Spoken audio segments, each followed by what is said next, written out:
So a lot of founders chase venture capital right away, but you spent years helping these companies grow with non-dilutive funding.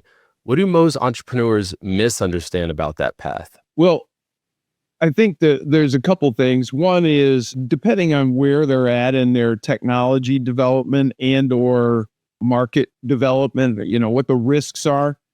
What I found is the higher the risk in either of those areas, whether it's it's still highly risky technically to implement whatever this new idea or not new technology is, or they haven't made good market penetration. They're just trying to figure it out.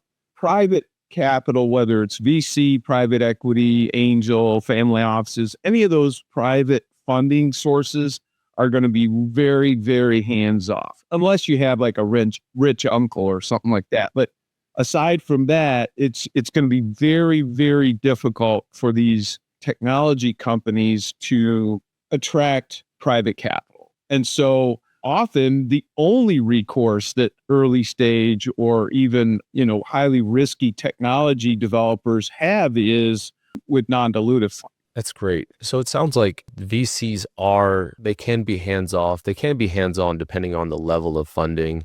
Now, with the federal funding, is there any type of, I know with you guys, there's the consulting and guidance. Where do you guys step in? Where does the government step in with the funding? Is it funds and guidance expertise, or how does that whole world work? Yeah. So the federal government historically, now I know the new Trump administration has recently made some equity investments in a couple companies, but that's very rare. It's very new. I don't see that as being kind of commonplace. So setting those couple exceptions aside, the federal government does not take an equity position.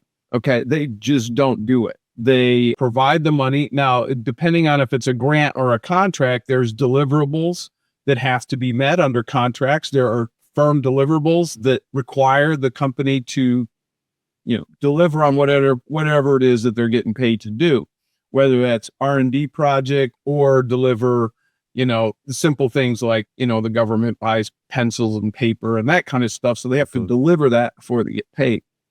Now in R&D, the same thing. There's a scope of work that's laid out, and then the company has to deliver that, but in order to receive the money.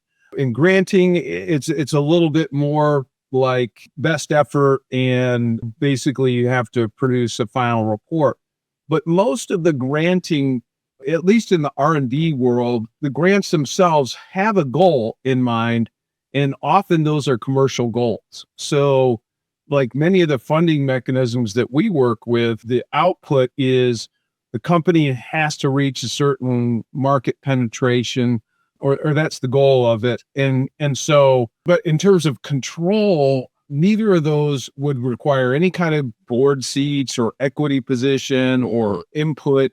Some of the program managers at the various federal agencies will provide guidance, but it's usually pretty minimal, just because of time constraints, especially in the last couple of years, because there's been a large reduction in the workforce within the federal government, particularly in the R&D fields that are often seen as kind of superfluous. And so those tend to be one of the first places that, get cut. So the staffing has been much reduced. And so that advising is just, it's not really happening. Doesn't happen.